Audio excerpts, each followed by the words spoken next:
রবের মহিমা লেখা শুরু করি, মনে হয় সাগরের পানি ফুরিয়ে যাবে, গাছের পাতা ফুরিয়ে যাবে, তবুও মহান রবের শুকরিয়া, মহান রবের গুণগান আদায় করা শেষ হবে না।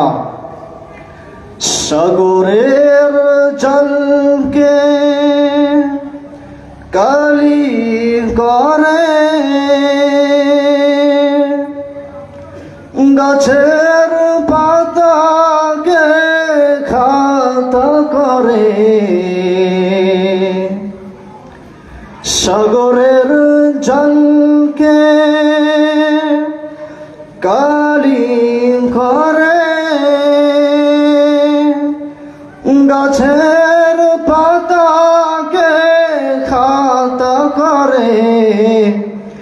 যদিও লিখি প্রভু মহিমা তোমার, শেষ হবে না জীবন ভরে। প্রিয় ভাইরা আমার, যে আল্লাহ সুবহানাহু ওয়া তাআলা আমাদের